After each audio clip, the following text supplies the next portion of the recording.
বন্ধু বান্ধৱীসকল তোমালোকক পুনৰবাৰ স্বাগতম জনাইছোঁ আমাৰ চেনেলৰ নতুন এটি ভিডিঅ'লৈ। আজি এই ভিডিঅ'টোত আমি কেইটামান বিজ্ঞানৰ MCQ প্ৰশ্ন আলোচনা কৰিব গৈ আছোঁ। এই প্ৰশ্নসমূহ দশম শ্ৰেণীৰ বাবেও অতি দৰকাৰী আৰু আগন্তুক আহিবলগীয়া DLED আৰু PET এক্সামৰ বাবেও বহুত দৰকাৰী। তেতিয়া দেৰি নকৰি আজিৰ ভিডিঅ'টো আৰম্ভ কৰি দিয়া যাওক। আজি প্ৰথমটো প্ৰশ্ন, উদ্ভিদ দেহত কোনটো কলাৰ জৰিয়তে পানীৰ পৰিবহণ হয়? অপশ্যন এ ফ্লোয়েম কলা, অপশ্যন বি জাইলেম কলা, অপশ্যন চি শিপা আৰু অপশ্যন ডি পত্ৰৰন্ধ্ৰ। এইটোৰ এনচাৰটো কি হ'ব? এইটোৰ শুদ্ধ উত্তৰটো হৈছে অপশ্যন বি জাইলেম কলা হৈছে কাৰেক্ট এনচাৰ। তাৰ পিছৰটো প্ৰশ্ন 2 নম্বৰ, মানুহৰ তেজৰ pH-ৰ মান কিমান? এইটোৰ এনচাৰ কি হ'ব? অপশ্যন এ হৈছে 7.4, অপশ্যন বি 6.4, অপশ্যন চি 7 আৰু অপশ্যন ডি 8.0। এইটোৰ এনচাৰটো কি হ'ব? এইটোৰ এনচাৰটো হৈছে অপশ্যন এ 7.4। তোমালোকৰ যদি কোনোবাই দশম শ্ৰেণীৰ ছাত্ৰ ছাত্ৰীয়ে ভিডিঅ'টো চাই আছা তেতিয়াহ'লে তোমালোকে হিচাপ কৰি যাবা যে কিমানটা প্ৰশ্ন এনচাৰ তোমালোকে আগতীয়াকৈ জানা। আপোনালোকেও হিচাপ কৰি যাওক কিমানটা প্ৰশ্ন এনচাৰ আগৰ পৰাই জানে। তাৰপিছৰটো প্ৰশ্ন 3 নম্বৰ, এটা দ্ৰৱই ৰঙা লিটমাছ কাগজ নীলা ৰঙলৈ পৰিৱৰ্তন কৰিছে, দ্ৰৱটোৰ ধৰ্ম কি? অৰ্থাৎ সুধিছে যে দ্ৰৱটো আচলতে ক্ষাৰকীয় হ'ব নে প্ৰসম নে আমলিক নে মৃদু আমলিক? এইটোৰ শুদ্ধ উত্তৰটো কি হ'ব? যিহেতু দ্ৰৱটোৱে আচলতে ৰঙা লিটমাছ কাগজ কি হয় নীলালৈ পৰিৱৰ্তন কৰিছে, তেতিয়া দ্ৰৱটো হ'ব ক্ষাৰকীয়। আৰু যদি প্ৰশ্নত ক'লে হয় যে নীলা লিটমাছ কাগজ ৰঙালৈ পৰিৱৰ্তন হৈছে, তেতিয়া এনচাৰটো আমলিক হ'লহেঁতেন। মনত ৰাখিবা। তাৰপিছৰটো প্ৰশ্ন, তলৰ কোনটো ধাতু ঠাণ্ডা পানীৰ লগত প্ৰবল বেগে বিক্ৰিয়া কৰে? এইটো এনচাৰটো কি হ'ব? এইটোৰ এনচাৰটো হৈছে অতি সক্ৰিয় ধাতু। অপশ্যন চি ছ'ডিয়াম হৈছে কাৰেক্ট এনচাৰ। স্পেলিং মিষ্টেক হৈছে ছ'ডিয়াম। ছ'ডিয়াম হৈছে এবিধ সক্ৰিয় ধাতু। ছ'ডিয়াম, পটাছিয়াম এইবোৰ হৈছে সক্ৰিয় ধাতু। এইবোৰ ঠাণ্ডা পানীৰ লগত প্ৰবল বেগে বিক্ৰিয়া কৰে আৰু তৎক্ষণাতে জুই জ্বলি উঠে। তাৰ পিছৰটো প্ৰশ্ন 5 নম্বৰ, তলত কোনটো ধাতু তাপৰ কম পৰিবাহী? ইয়াতে 4টা ধাতুৰ নাম দিছে, এলুমিনিয়াম, আইৰণ, ছ'ডিয়াম আৰু লেড বা সি। এতিয়া এই 4টা ধাতুৰ ভিতৰত কোনটো তাপৰ কম পৰিবাহী বুলি সুধিছে? এইটোৰ শুদ্ধ উত্তৰটো হ'ব অপশ্যন ডি হৈছে কাৰেক্ট এনচাৰ, লেড বা সি বুলিও কোৱা হয়। তাৰ পিছৰটো প্ৰশ্ন 6 নম্বৰ, তলত কোনটো মৌলৰ অভাৱত গড় ৰোগ হয়? এইটোৰ এনচাৰটো কি হ'ব? এইটোৰ উত্তৰটো হ'ব অপশ্যন বি আয়ডিন হৈছে কাৰেক্ট এনচাৰ। আয়ডিনৰ অভাৱত আমাৰ দেহত গড় ৰোগ হ'ব পাৰে। তাৰ পিছৰটো প্ৰশ্ন 7 নম্বৰ, আটাইতকৈ পাতল মৌলবিধৰ নাম কি? এইটোৰ শুদ্ধ উত্তৰটো কি হ'ব? ইয়াতে থকা উল্লেখ কৰা অনুযায়ী অপশ্যন চি হৈছে কাৰেক্ট এনচাৰ, অপশ্যন ডি হৈছে কাৰেক্ট এনচাৰ, হাইড্ৰজেন। আটাইতকৈ পাতল মৌলবিধৰ নাম হৈছে হাইড্ৰজেন। তাৰ পিছৰটো প্ৰশ্ন, এজন সুস্থ ব্যক্তিৰ দেহৰ হৃদস্পন্দনৰ গড় হাৰ কিমান? 80 বাৰ, 60 বাৰ আৰু 72 বাৰ দিছে। অৰ্থাৎ গড় হাৰ কিমান হয় এজন সুস্থ ব্যক্তিৰ? এইটোৰ শুদ্ধ উত্তৰটো হৈছে অপশ্যন ডি 72 বাৰ। তাৰপিছৰটো প্ৰশ্ন 9 নম্বৰ, আমাৰ শৰীৰৰ ৰক্তচাপ জোখা সঁজুলিবিধৰ নাম কি? এইটো এটা ইম্পৰ্টেণ্ট প্ৰশ্ন। এইটোৰ শুদ্ধ উত্তৰটো কি হ'ব? অপশ্যন এত আছে barometer, option B sphygmomanometer, option C stethoscope, option D dialysis. এইটোৰ শুদ্ধ উত্তৰটো কি হ'ব?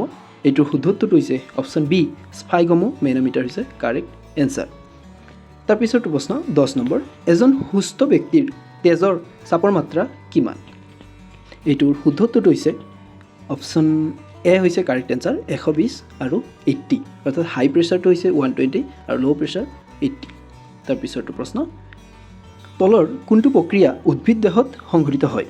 অপশ্যন এ দিছে সালোক সংশ্লেষণ, অপশ্যন বি শ্বসন আৰু অপশ্যন চি দিছে এ আৰু বি দুয়োটাই, বা অপশ্যন ডিত আছে ইয়াৰে এটাও নহয়। এইটোৰ শুদ্ধ উত্তৰটো কি হ'ব? এইটোৰ শুদ্ধ উত্তৰটো হৈছে অপশ্যন চি এ আৰু বি দুয়োটাই। উদ্ভিদ দেহত সালোক সংশ্লেষণ আৰু শ্বসন দুয়োটা প্ৰক্ৰিয়াই সংঘটিত হয়।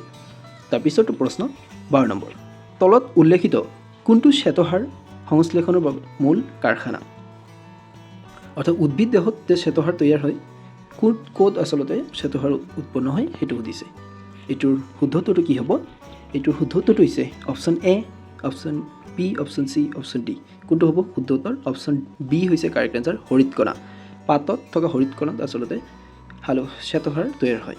তাৰপিছৰটো প্ৰশ্ন, বন্ধু বান্ধৱীসকল ভিডিঅ'টো কেনেকুৱা লাগিছে? যদি ভিডিঅ'টো চাই ভাল পাইছা তেতিয়াহ'লে ভিডিঅ'টো এটা লাইক কৰিবা, আৰু তোমালোকে যদি আমাৰ এই চেনেলত নতুন তেতিয়াহ'লে আমাৰ চেনেলটো ছাবস্ক্ৰাইব কৰি ল'ব পাৰা। এই চেনেলৰ জৰিয়তে তোমালোকে এনেকুৱা দৈনন্দিন আকৰ্ষণীয়মূলক প্ৰশ্নসমূহ পাই থাকিবা। তাৰ পিছৰটো প্ৰশ্ন 13 নম্বৰ, মস্তিষ্কৰ যি অংশই দেহৰ সমতা আৰু ভংগিমা নিয়ন্ত্ৰণৰ বাবে দায়ী সেই অংশটো কি? মস্তিষ্কৰ কোনটো অংশই আচলতে দেহৰ সমতা আৰু ভংগিমা নিয়ন্ত্ৰণ কৰে? আমাৰ দেহটো কোনে কণ্ট্ৰল কৰি আছে? আমি যে বেলেঞ্চ কৰি আছোঁ সেইটো কোনটো অংগই? এইটো শুদ্ধটোতো হৈছে অপশ্যন এ চেৰিবেলাম হৈছে কাৰেক্ট এনচাৰ।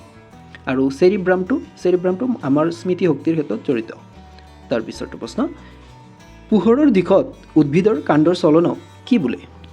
অপশ্যন এ জ্বলনবেগী, অপশ্যন বি ভূকেন্দ্ৰবেগী, অপশ্যন চি পোহৰণবেগী আৰু অপশ্যন ডি ইয়াৰে এটাও নহয়। এইটোৰ শুদ্ধটোতো হ'ব অপশ্যন চি পোহৰণবেগী চলন। তাৰপিছৰটো প্ৰশ্ন 15 নম্বৰ, উদ্ভিদ দেহত থকা বৃদ্ধিৰোধক হৰম'নটোৰ নাম কি? অৰ্থাৎ উদ্ভিদৰ যে এটা সময়ৰ পিছত বৃদ্ধি বন্ধ হৈ পৰে, কোনটো হৰম'নৰ কাৰণে এইটো ক্ৰিয়া হৈছে এইটো সুধিছে। এইটোৰ শুদ্ধত্বটো কি হ'ব? এইটোৰ শুদ্ধত্বটো হৈছে এপচাইচিছ এচি হৈছে কাৰেক্ট এনচাৰ।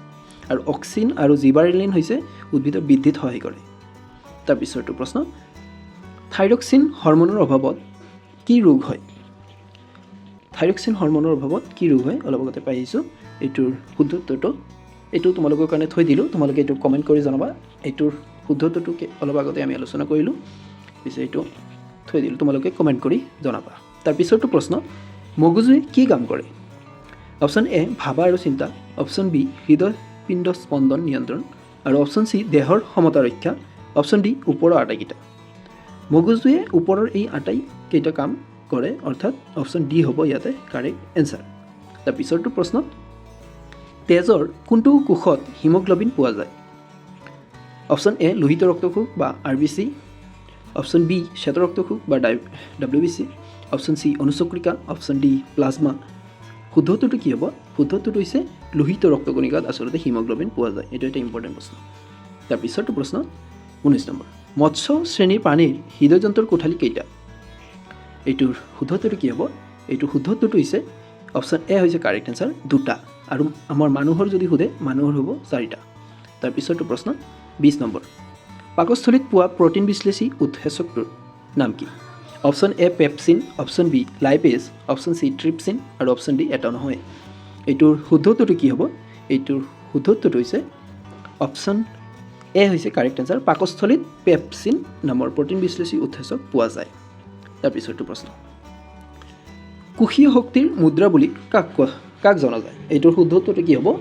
এইটোৰ শুদ্ধত্বটো হৈছে কোষীয় শক্তিৰ মুদ্ৰা বুলি ATP জনা যায়। অৰ্থাৎ এইটো ফুল ফৰ্মটো যদি জানিব বিচৰা এডিনোচাইন ট্ৰাইফচফেট। তাৰপিছৰটো প্ৰশ্ন, বৈদ্যুতিক বৰ্তনী এটাৰ প্ৰবাহ জোখা সঁজুলিবিধৰ নাম কি? বৈদ্যুতিক বৰ্তনী এটাত প্ৰবাহ কিমান পৰিমাণে চালিত হৈছে সেইটো জুখিবৰ কাৰণে আচলতে কোনটো সঁজুলি ব্যৱহাৰ কৰা হয়? সেইটোৰ অপশ্যন হৈছে অপশ্যন এ হৈছে কাৰেক্ট এনচাৰ এমিটাৰ। আৰু এমিটাৰ বৰ্তনী এটাত শ্ৰেণীবদ্ধ সজ্জাত সংযোগ কৰা হয়। তাৰপিছত ভল্ট মিটাৰৰ কথা সুধিব পাৰে, ভল্ট মিটাৰে বৰ্তনীৰ ভল্টেজ জোখা হয়। আৰু গেলভেনোমিটাৰৰ কথা সুধিব পাৰে, বৰ্তনীটোত প্ৰবাহ চালিত হৈছে নে হোৱা নাই গেলভেনোমিটাৰে নিৰ্ধাৰণ কৰে। আৰু লেক্টমিটাৰৰ কথা সুধিলে গাখীৰৰ বিশুদ্ধতা জোখাৰ কাৰণে লেক্টমিটাৰ ব্যৱহাৰ হয়। বহুত দৰকাৰী প্ৰশ্ন এইকেইটা। তাৰপিছৰ প্ৰশ্ন, এটা যোজন কোষত থকা ক্ৰম'জমৰ সংখ্যা কিমান? যিহেতু প্ৰশ্নটোতেই সুধিছে যোজন কোষ অৰ্থাৎ যোৰা লগা, তেতিয়া ইয়াৰ পৰা এনচাৰটো কি হ'ব? এইটোৰ এনচাৰটো হৈছে 2n হৈছে কাৰেক্ট এনচাৰ। তাৰপিছৰটো প্ৰশ্ন, তলৰ কোনটো উদ্ভিদৰ পুংজনন অংগ? এইটো শুদ্ধত্বটো কি হ'ব? এইটোৰ শুদ্ধত্বটো হৈছে অপশ্যন ডি পুংকেশৰ হৈছে কাৰেক্ট এনচাৰ। কাৰণ স্ত্ৰীকেশৰ, গৰ্ভদণ্ড আৰু গৰ্ভাশয় এই তিনিওটা স্ত্ৰী জনন অংগ, আৰু পুংকেশৰটো হৈছে পুংজনন অংগ। তাৰপিছৰটো প্ৰশ্ন, স্বাভাৱিক দৃষ্টিৰ মানুহ এজনৰ বাবে নিকটবিন্দু কিমান? এইটোৰ শুদ্ধত্বটো কি হ'ব? এইটোৰ শুদ্ধত্বটো হৈছে অপশ্যন এ 25 চেণ্টিমিটাৰ হৈছে কাৰেক্ট এনচাৰ।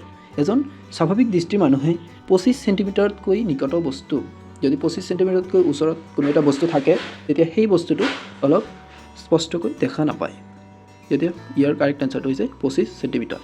বন্ধুসকল, আজিৰ ভিডিঅ'টো এইখিনিয়ে সমাপ্ত কৰিলোঁ। ভিডিঅ'টো চাই ভাল পালে ভিডিঅ'টো এটা লাইক কৰিবা আৰু নিজৰ বন্ধু বান্ধৱীৰ লগত ভিডিঅ'টো যিমান পাৰা শ্বেয়াৰ কৰিবা আৰু কমেণ্ট কৰি জনাবা ভিডিঅ'টো কেনেকুৱা হৈছে। আশা কৰিছোঁ পুনৰ লগ পাম। ধন্যবাদ।